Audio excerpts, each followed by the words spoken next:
Assalamualaikum warahmatullahi wabarakatuh. Semangat pagi anak-anak semuanya. Semoga kalian dalam keadaan yang sehat semuanya. Baiklah anak-anak, sebelum memulai pembelajaran kita pada hari ini, marilah kita berdoa terlebih dahulu. Marilah kita membaca basmalah. Bismillahirrahmanirrahim. Hari ini kita akan belajar tema 1, subtema 4, pembelajaran 1 dan 2. Tolong didengarkan baik-baik ya anak-anak. Hidup rukun. Kerukunan di masyarakat. Kerukunan di masyarakat sangat penting ya anak-anak. Coba kalian buka buku kalian pada halaman 155. Di sini ada bacaan tentang Salman dan teman-temannya. Masya Allah, Salman dan teman-teman sangat senang bisa berkunjung ke panti asuhan Cahaya Hati. Mereka semua berkunjung ke panti asuhan. Lokasi panti asuhan Cahaya Hati tidak jauh dari sekolah. Di sana, mereka bisa berbagi kebahagiaan. Rasa syukur muncul seketika melihat dan bertemu dengan teman-teman di panti. Salman dan teman-teman terlihat sangat sibuk di sana. Mereka semuanya berbagi tugas. Ada yang tampil di acara pentas seni, ada yang juga menyediakan makanan, minuman, dan juga hadiah. Alhamdulillah, acara santunan itu berjalan lancar dengan penuh kebahagiaan. Bahagianya mereka bisa hidup rukun dan saling berbagi. Jadi, mereka di panti asuhan Cahaya Hati, mereka semua itu saling berbagi dan saling tolong-menolong. Seperti dalam surah Al-Baqarah ayat 153, wahai orang-orang yang beriman, mohonlah pertolongan kepada Allah dengan sabar dan sholat. Sungguh Allah beserta orang-orang yang sabar. Selain itu juga ada dalam surah Al-Baqarah ayat 172, wahai orang-orang yang beriman, makanlah dari rezeki yang baik yang kami berikan kepadamu, dan bersyukurlah kepada Allah jika kamu hanya menyembah kepadanya. Jadi, jika ada makanan dan makanan tersebut dari rezeki yang baik, seperti Salman dan teman-temannya berbagi ke panti asuhan, maka itu adalah sebuah rezeki yang Allah berikan kepada kalian. Jadi kalian harus bersyukur kepada Allah Subhanahu wa Ta'ala. Seperti itu ya anak-anak. Semoga kalian dapat paham. Selanjutnya, masih ingatkah kalian bunyi sila pertama dan kedua Pancasila? Nah benar, bunyi sila pertama Pancasila yaitu ketuhanan yang Maha Esa. Sila kedua, kemanusiaan yang adil dan beradab. Apakah kalian masih ingat contoh pengamalan Pancasila? Nah, agar kalian ingat apa saja contoh pengamalan Pancasila, terutama sila pertama dan sila kedua Pancasila, coba kalian buka buku kalian pada halaman 156 sampai halaman 157. Di situ ada bacaan yang berjudul Karya Pertama Tigor. Siang itu, Salman, Tigor, dan Jono sholat zuhur berjamaah di masjid. 3 siswa sekolah Islam terpadu ini memang rajin sholat berjamaah. Meski berasal dari suku yang berbeda, mereka berteman tanpa membeda-bedakan suku. Setelah selesai sholat, Tigor mengajak Salman dan Jono mampir ke rumahnya. Salman dan Jono, mampir sebentar ke rumahku yuk, ajak Tigor. Maafkan aku Tigor, aku tidak bisa mampir ke rumahmu. Aku harus membantu ibu memasak kue jualannya, jawab Jono. Oke, tidak apa-apa John, ujar Tigor sambil tersenyum. Tigor berpaling ke arah Salman. Ayo mampir ke rumahku Salman, ajak Tigor. Insya Allah aku bisa mampir. Tapi maaf, tidak bisa lama-lama ya, jawab Salman. Ketiga sahabat itu berpisah jalan. Jono langsung pulang ke rumahnya. Salman dan Tigor berjalan ke rumah Tigor. Sesampai di rumah Tigor, Tigor langsung menunjukkan karya seninya. Sebuah gambar kaligrafi yang ditempel dengan biji-bijian.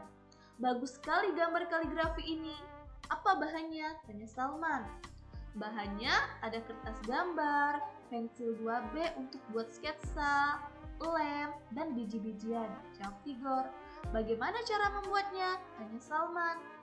Pertama, aku menggambar sketsa kaligrafi. Kemudian, aku menebalkan garis pinggirnya. Setelah itu, aku menempelkan biji-bijian pada tulisan kaligrafi.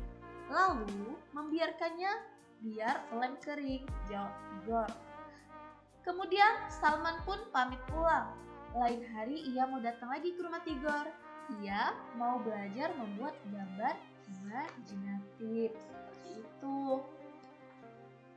Jadi, dari bacaan tadi kalian dapat menemukan apa saja contoh pengamalan sila ke-1 dan sila kedua Pancasila.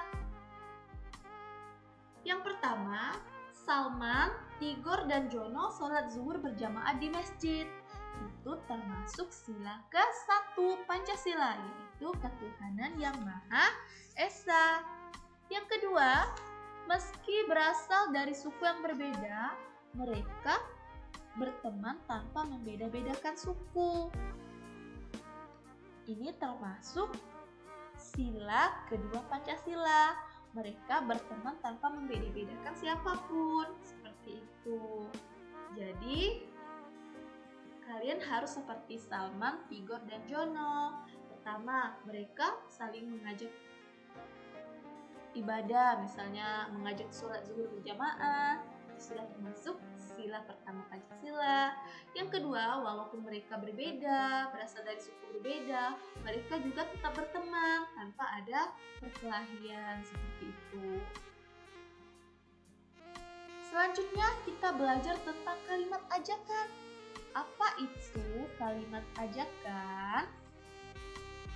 Kalimat ajakan adalah kalimat yang menyatakan ajakan seseorang kepada orang yang diajak bicara untuk bersama-sama melakukan sesuatu. Kalimat ajakan juga harus menggunakan kata-kata yang sopan ya anak-anak. Kalimat ajakan biasanya menggunakan kata ayo, yuk, dan mari. Adapun contoh kalimat ajakan, yang pertama, ayo cium tangan kakek. Yang kedua, yuk sholat di masjid. Yang ketiga, mari kita bersedekah. Nah, dari contoh ini semua adalah termasuk kalimat ajakan. Jadi anak-anak, dalam pergaulan sehari-hari kita pasti pernah diajak oleh teman untuk bermain bersama, belajar bersama, ataupun mengaji bersama. Selama ajakan itu mengarah ke perbuatan yang baik, kita boleh mengikutinya. Sebelum mengikuti ajakan teman, kita harus izin dulu kepada orang tua kalian. Akan tetapi, jika ada teman yang mengajak melakukan perbuatan yang tidak baik, maka kita wajib menolaknya.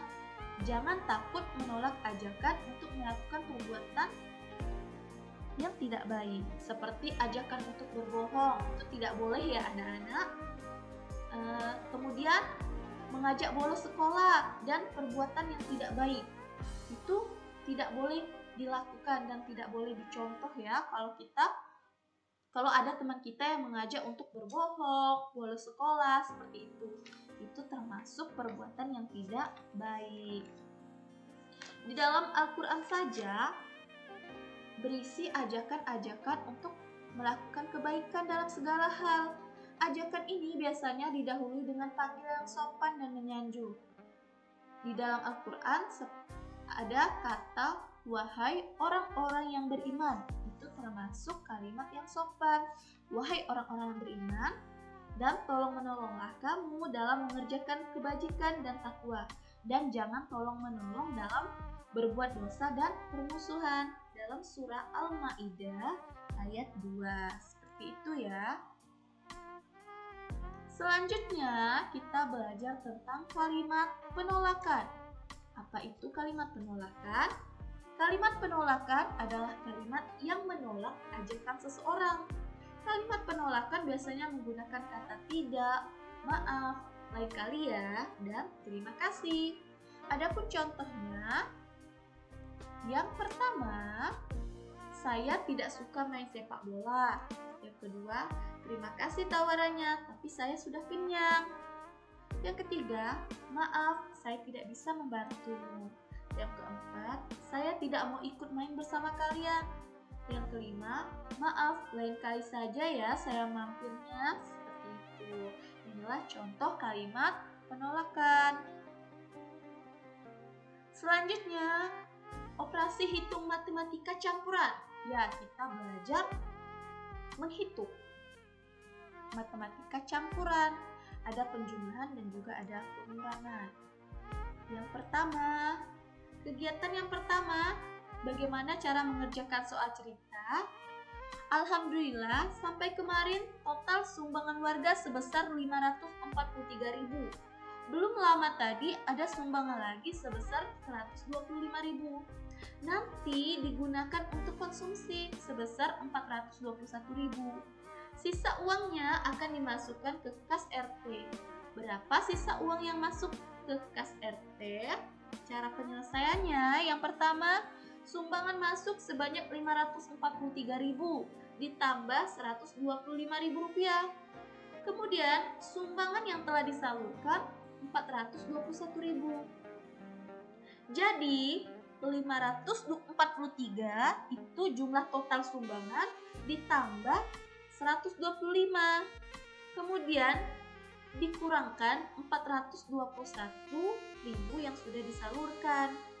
Penjumlahan dan pengurangan kita kerjakan secara berurutan. Coba 543 kita jumlahkan dengan 125. 3 ditambah 5 sama dengan 8. 4 ditambah 2 sama dengan 6. 5 ditambah 1 sama dengan 6. Jadi hasilnya 668. Kemudian 668 kita kurangkan yang sudah disalurkan, yaitu 421. 8 kita kurang 1 sama dengan 7. 6 dikurang 2 sama dengan 4. 6 dikurang 4 sama dengan 2. Jadi hasilnya 247. Sisa total dana sumbangan untuk kas RT adalah 247.000 rupiah. Ini adalah cara mengerjakan soal cerita yang pertama. Kemudian adapun cara mengerjakan yang kedua, cara berbeda mengerjakan soal cerita. Alhamdulillah, sampai kemarin total sumbangan warga sebanyak 543.000. Dana itu sudah digunakan untuk konsumsi sebanyak 421.000. Belum lama tadi ada sumbangan lagi sebesar 125.000. Sisa uangnya nanti akan dimasukkan ke kas RT. Sumbangan yang masuk sebanyak 543.000. Sumbangan yang disalurkan 421.000. Sumbangan yang masuk lagi sebanyak 125.000.